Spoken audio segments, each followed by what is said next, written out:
Well, let's take a few minutes and talk about the selection of stories, how to learn them, and how to tell them.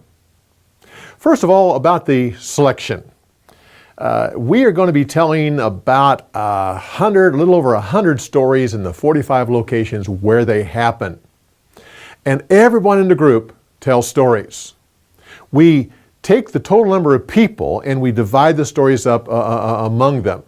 Now, that doesn't mean that if you have 20 people in your group that you'll be telling 5 stories. No, because we allow certain ones who want to tell more than the others. So instead of 5, they may want to tell 7 or 8 or 9. We don't allow them to tell more than 9, and they can tell no more than 1 story per day. That means, on the average, we would figure that if there's 20 people in your group, you'll probably be telling about 3 stories will be the minimum, but it differs with each group. Once you get your list, and let's say you're assigned to tell 3 stories, and you look over the list and you have your 3 favorite stories, you may not be able to tell those. One, they may all be on the same day, and you can only tell 1 story per day. And so that means you have to select which one of the 3 that you want to tell. Also, those 3 stories may be the favorite about 6 or 8 people in your group. It's literally first come, first serve on those stories. But look over the list and find the ones. Now, if you feel really comfortable with telling Bible stories and you have no problem, stay away from those smaller stories. Take some of the larger ones. Save those smaller ones for people who are a little bit nervous about things. Once you have selected your stories and you know what you're going to be telling, then it's up to you to recraft the story, to make it your own. And we're going to be telling you exactly how to do that. But the main thing at this point right here is to remember, be brief. We're going to send you our version of your stories. The only reason we're sending that to you is to show you the parameters of where you have to stay, where your story starts and where it ends, and generally about how long it would take to go through your story. Your section of the story may be really a part of a larger story. You might be tempted to tell a bit of the large. No, don't do that. Because in many cases, someone else is supposed to tell this portion over here or this portion over there. And if you lengthen out your story, you include more of it, you're stepping on someone else's territory. So limit your story to the parameters that we send you and be brief. Generally speaking, most stories are about 3 minutes long. Some of them are 5 minutes. Some of them are only 45 seconds. But that's okay. Stay within those guidelines. Now there are certain don'ts. Things that we don't want you to do. First of all, don't introduce yourself. You're part of the group, just get right to it. You just simply step up without introducing yourself, start the story. Secondly, don't introduce the story. We've already told people what the story is, and we don't want you to set up the story ahead of time. We've already done that. Simply tell the story. Don't give an application after the story. And don't give your comments about the story or preach a sermon. Simply tell the story, and when it ends, sit down. We have, as I mentioned, over 100 stories that we have to tell. And on top of you telling your stories, we have application and background and geography and all kinds of things that have to go on.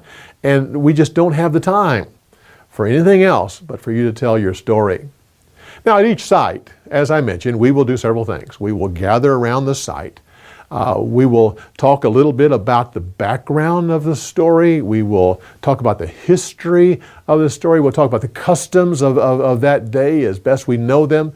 We will talk about the geography of the story. It's very important how the geography affects the events of the Bible. And then we have you tell your story and tell it right there where it happened. Well, the question comes up, well, can we read the story? In the past, we haven't allowed this. Certain people who are organizing groups now want to allow some of their people to do that. But let me say this. Reading the story in many ways is harder than simply telling the story. And what I mean is this. If you do a poor job of telling your story, it's generally okay. It's acceptable. No one even knows that you feel like you did a poor job. But if you do a poor job of reading the story, it's evident. Everyone's kind of looking at one another and said, didn't they know they were going to do this? I mean, why didn't they practice their story? So if you're one of the few that are going to read your story, do this. Read it over and over and over. Not just before you get on the plane either. I'm talking about a month in advance. Read each of your stories, if you can, at least once a day. Also, find someone who's good at public reading, possibly your pastor or someone like that, and have them listen to you read the story and help you put a little bit more feeling into the thing and bring it a little bit more alive. So work hard at it. Matter of fact, you almost have it memorized by the time you get there. And don't read out of the Bible. Read a crafted version of the story. Just read the story as I have crafted them. Now, when you get into telling the story, key is don't memorize it. Don't memorize the stories. You'll have words there and you'll be reading those words and you'll want to memorize them. Believe me, you will forget the words. We've seen it over and over. You're standing right there, right here. This is where it happened. And you're conscious of that and the emotions that fill you and the awe that you have. And then you start quoting your story and then you lose it. And it's painful to watch. Please, don't memorize your story. Instead, see the event. It's like when I was a teenager, my cousin and I saw an accident. We rushed home and went through the doors in our house and started rattling about all that happened. We were going back and forth telling the different details because we saw it. We were there. And we told exactly what happened. That's how you should tell your Bible story. Tell your story as if you saw it. You were at the scene. And we're going to show you how to do that. First thing you do, number one, is if it's a larger story, put it into sections. You want small stories. So if you have a larger story, look for several natural breaks so that now you have 3 smaller stories or 4. So section your story out. If it's a small story, you don't have to worry about doing that. This will help you. Secondly, we recommend that you find the stories in the Bible, get several translations, and include my version of the story, and simply pick it up, read it, put it down, don't look back at it, and tell the story. As poorly as you can do it, just tell your story best you can remember it. Don't look back. Then pick up the next translation, read it, put it down, and tell the story.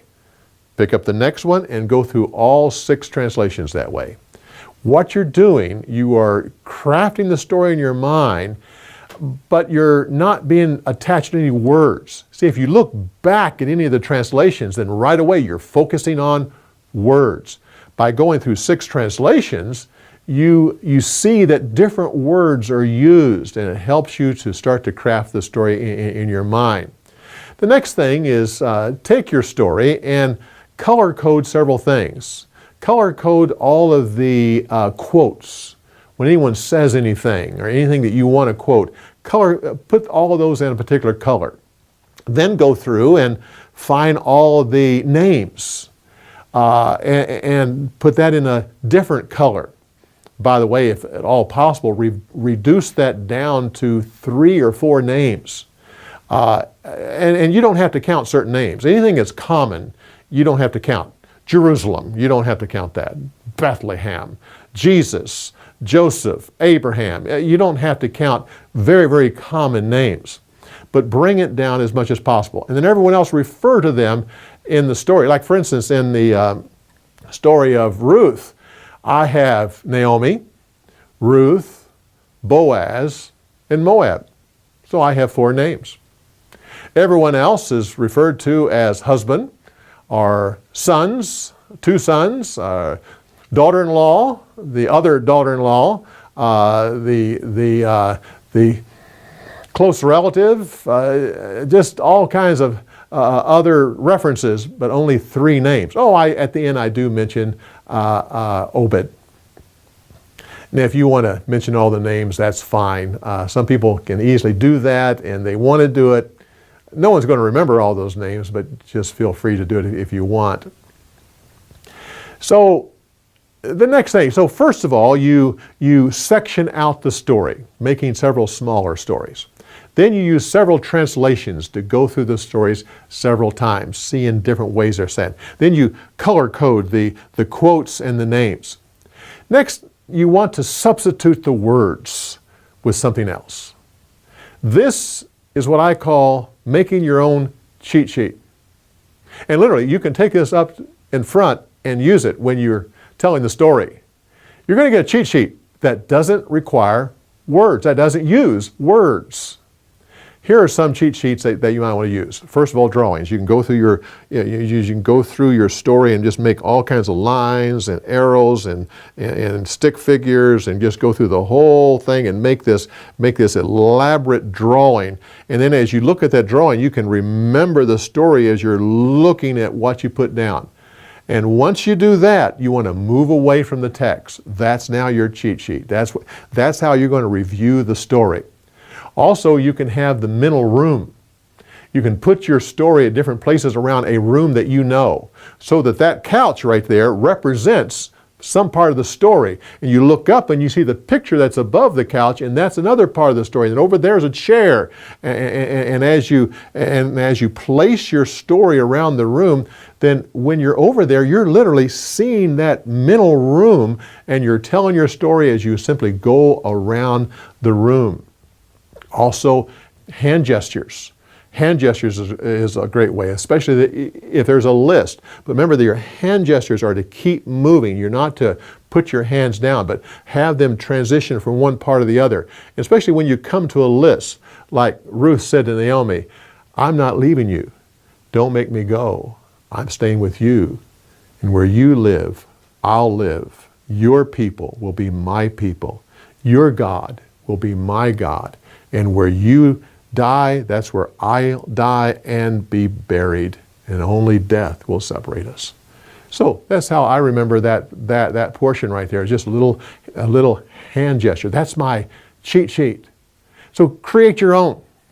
Once you have that, move away from the text and only review by looking at that cheat sheet. Then another way to work on this, and this is number 5, is over drama the story. Be dramatic. Now by yourself, close the doors, no one can see.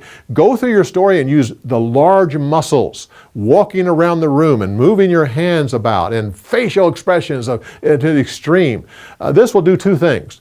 One, that'll help you to remember the story as you use your large muscles to be involved in the story. But also, when you're telling the story, you don't do all those things. Your big gesture like this may be this right here, but it will still help you to add some motion and drama to your story. It's a good thing to do. Then number 6, most important. Once you've done all this, you now have the story, you have your cheat sheet, you have gone through the whole thing, you have your names. Now tell your story 5 times.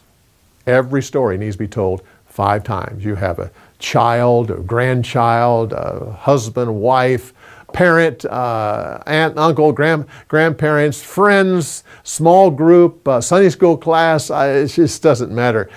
Tell it 5 times. Each story 5 times. And when you get over there and you feel like you need to rehearse the story again, don't pick up that printed version. If you do, you're going to ruin everything you've done. Once you pick that up, that version again, and you start poring over that, you've ruined it. Instead, go down to the lobby. Find someone that's sitting there or working there or whatever and say, hey, look, and you just tell them what you're doing. I got to tell this story tomorrow and I'm a little bit nervous. I'm wondering, can I practice the story? And they'll almost always say, sure, tell me the story. But they will encourage you to tell them the story. And they will enjoy it. And they'll ask for another one. You'll probably tell all your stories standing right there. Good way to rehearse your story. And then don't panic on the bus. Don't panic. Have your cheat sheet. Review that. What I do, I will pick up the printed version now, and I'll read it one time.